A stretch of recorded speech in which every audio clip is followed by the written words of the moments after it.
Hello, my loves. Welcome back to The Journey with Janine. Here we talk about all things mindset, harnessing your magic, and making the most of your personal journey. Today, we're going to go ahead and get into something that I really love to talk about with my clients and just like social circle, and it's the power of lifestyle over weight loss. As an integrative wellness coach, I support people living better in their body. And one of the things I find that a lot of clients will come and talk about is just the fact that they're overwhelmed by their weight loss journey, right? It can be tough, and it takes hard work, and it takes commitment, and it takes determination, and it also deals with so much of the mind. The mind is the battlefield in any journey, I find, but especially in a weight loss journey. And so I want to go over some of the things that I found that are helpful for navigating this journey. So I want to talk about the importance of setting up lifestyle goals versus weight loss goals, because at the end of the day, when we think about what we're trying to accomplish in a body transformation journey, it's about sustaining a lifestyle that is going to bring us joy and happiness, and we can live better in our body, because our body is really just a tool. It's a tool for us to harness our magic and live our best life, to find our purpose and embody that purpose in this lifetime, and to have a good time in the process. The first part that I love to go over with clients is, what is the purpose? Like, why is it that you want? Like, clearly there's the external aspects of, I want to fit in clothes better, I want to feel more confident, those types of things. The thing is, those aspects of our life are byproducts of us living better in who we are. When we're doing the activities that make us happy, when we're surrounded by the people who bring us joy and inspire us to be better, when we're tackling obstacles and overcoming them and identifying that we have a new strength that we didn't even notice or that we weren't even aware that we had, those are the things that actually makes us have confidence, builds resiliency, builds courage, and allows us to deepen our life practice of living more deeply and just being able to live fully. So one practice that I found to be super helpful is to first just jot down your why. Jot down your why in such meticulous detail that you can lay it out, it's all there, you've got your reasoning, and when you wake up in the morning, it's not, oh, I gotta go work out, or, why am I having to eat this salad alongside whatever when I could have just had a cookie instead. You're motivated and inspired by your why. And that could be a range of things. It could be that you want to be able to live long enough to see your great-grandkids or your grandkids or whomever it is. It could be that you want to be able to, run a marathon one day, or to just be in an active relationship with yourself and maybe a significant other, where you're able to travel the world and do whatever it is that you want to do in your body. But find your why, and then let's get to work. So once your why is established, we've got to think about the best days and the worst days. Because if we can map those two things out, then everything in between is we can kind of handle that. So identifying what habits you're going to cling to on your good days, and then what habits you're going to cling to as you navigate really tough days. Because the tough days are going to come. We can't, there's no way that we can totally control all of the things. So figuring that out is going to be important. On your good days, these are celebrations, birthday parties, holidays, promotions, like all of those things that are going to bring in that celebratory energy. What are the systems that you can put in place to make the most out of your decision making, so that you're not going into old habit shifting, you're not shifting into old habits, and you're focusing on staying in tune with the new ones that you've established. So for instance, if you know that, whatever holidays that you celebrate throughout the year, they're very festive, you have people to get together, there's foods that you eat typically, one of the things that you can really focus on is portion. Controlling, moderation, and portion size. So if you know that you're navigating your weight loss journey, your body transformation, your lifestyle journey, and you're about to go into celebratory mode, right? You've got holidays and celebrations and birthdays and so on and so forth. You want to make sure that you've got some safe boundaries to keep you in alignment with your goals while you're still celebrating whatever else is going on. So that could look like portion control, making sure that whenever you eat, everything is on a plate. You're not picking through the pot, you're not just eating the appetizer with your hand, you're putting it on a plate so you're aware of what you have. While we're also living in the age of Instagram and TikTok and so on and so forth, taking a picture of what you have is really helpful, because it's going to allow you to have a assessment of what you're consuming. Is there color? Is there diversity of texture? Do you have any greens? Do you have vegetables? Do you have fiber from fruit? Do you have protein? All of those things can be assessed when you look at your picture. Is it pretty? typically, not always, but typically when our plates are vibrant and they have lots of color, it includes that you're going to have some fibrous vegetables. It includes that you're going to probably have some type of fruit or just something that's going to be really nutritious and from the earth. When you're navigating your celebratory season, you want to do a couple of things. That's make sure that your portion control is in alignment, having it on a plate, making sure that you're able to assess the quantity of what you're consuming. Because what often happens when we're in celebratory mode, we get filled with all of these amazing, happy, abundant emotions of bliss and joy and connection and celebration, and we overfeed that emotion from a physical standpoint. So we'll eat more of the cake, we'll have more of the ice cream, we'll eat more of the chicken wings, like so on and so forth. Those things we have to instead shift that practice, and instead of looking to fill up from the physical essence of food, how are you filling up through connections? How are you filling up by the words and the things that you share with other people? How are you filling up through the memories that you're creating? Whether it's playing a game or singing a song or, taking pictures, doing a photo shoot, or just being in deep, authentic, and vulnerable conversation with people. Like, share your soul. A lot of times the connections and the fullness that we're looking for is not coming from food. It's coming from missing that from the relationships that we have with ourselves and with other people.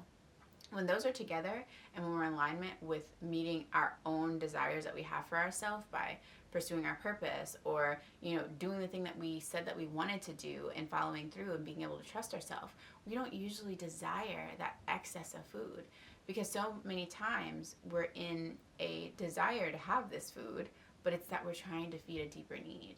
So identify your deeper need. When you're in celebration, identify your boundaries. Make sure that you're plating your meals and that you've got a nice variety of things on your plate and you're staying in alignment with your goals while in celebration for whatever the event or experience it is.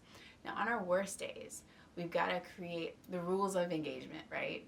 So we want to have a rules of engagement. How do we engage with ourselves and how do we engage with food while we're navigating obstacles? Let's say you have a super duper bad day. Hideous, awful, it just is a bad day. What are you going to do? What are your standards for yourself? Is it that, okay, on a bad day, I can have one of my favorite foods, but I can only have one cup or one bowl of it? Maybe that's what it is. Or maybe it's that you have a bad day, you can eat what you want. However, you have to move your body that day.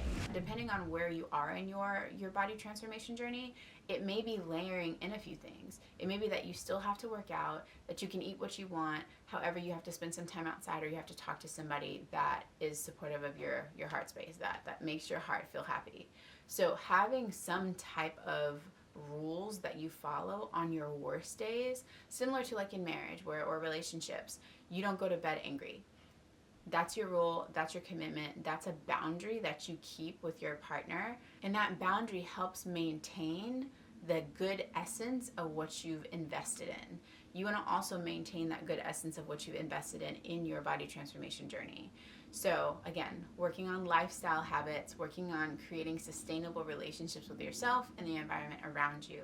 So let me know in the comments maybe some of the things that you've tried that worked or didn't work when you're having your worst days. So as you navigate on this lifestyle transformation, instead of focusing on the weight loss piece specifically, something that I love for clients to have is an outlet for creativity. How are you going to express yourself? How are you going to be creative? Having this avenue of creativity is really great because it occupies our mind and brain, and it fills our heart space oftentimes. Because as we talked about before, a lot of times our relationship with food is a deeper need, a deeper desire that we have that's not being filled. So having something that brings you joy that you do with your hands or the fullness of your body is really great because one, it's going to distract you from just having idle time and then wanting food. And also it fills up another foundational layer of like our basic human needs. So finding a hobby, crafting, going to a community class of some sort, I'm a little biased to yoga, but yoga, Pilates, Zumba, kickboxing, having something that's community-based and creates that sense of connection and just community is really great, and it's going to keep you focused on other things other than food that keep you in a lifestyle habit. One of the things that gets people so much is how you enjoy entertainment.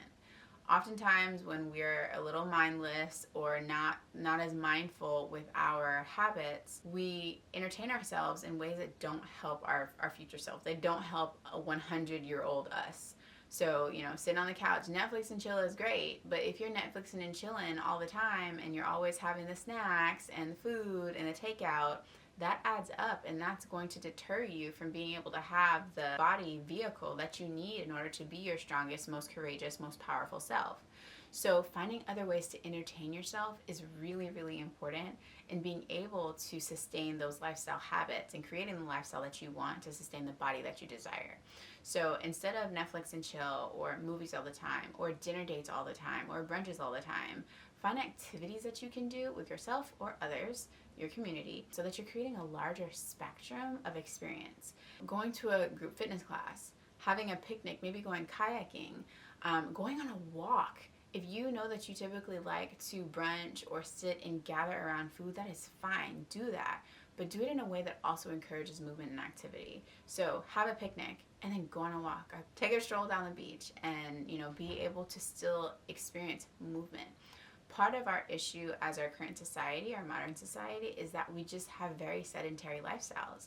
We came from a time where our lifestyles were very active. We hunted and we gathered and we managed the land and, cultivated the space around us in a much more vigorous way than we do today. So because of that, you either need a really strong workout plan to sustain your body and allow you to feel strong and powerful and utilize the body in the way that it was designed to be experienced, or you have to have a lifestyle that incorporates that through smaller bursts of time throughout the day. So there's so many different ways that you can entertain yourself that aren't food related, that aren't sitting down related. I just invite you to get curious about what that can be for you. Another aspect that's super critical to creating this lifestyle that you want to have, I'm sure that you've heard it probably 1,000 times, but here's your 1,001. Your social circle determines your direction. So the people that you spend the most amount of time with, go down your list and maybe think about the 5 people that you spend the most time with. How do they inspire you? How do they deplete you? How are they changing or challenging you? And what are you getting out of that relationship? And not to get into cancel culture or to say that, because this person doesn't do this X, Y, and Z, they've got to go. Because they may feed a heart space for you. They may feed you emotionally, and that's great. However, you may need somebody else that's going to support that mental expansion for you to grow and expand and conquer new things in your life so that you can be at the full level and full capacity of what you were designed to do. So check your social circle. Make sure that you've got a variety of great attributes from the people that you surround yourself with so that you can be in that lifestyle that you want. If you want to go camping but you have nobody in your lifestyle that's either into that and you're not ready to go out on a limb and try to be courageous and do that, you need to go to a camping group and go and find somebody that you can be friends with that can help bring that essence into your life. So think about the people that you have, especially those top 5 people that you spend the most time with, and see how they're impacting your life. And what I would say is one of the most important things with starting and journeying through your lifestyle transformation and not focusing so much on the weight loss is falling in love with where you are right now. Because at the end of the day, everybody is given a body. Whether you're super strong to begin with or you're super fit to begin with, you have a body. You have embodied, you're existing. And the key is to be thankful and have gratitude. Start at a place of gratitude with that first, because your body is a tool. And a tool that's unappreciated is a tool that's probably not going to be very well used.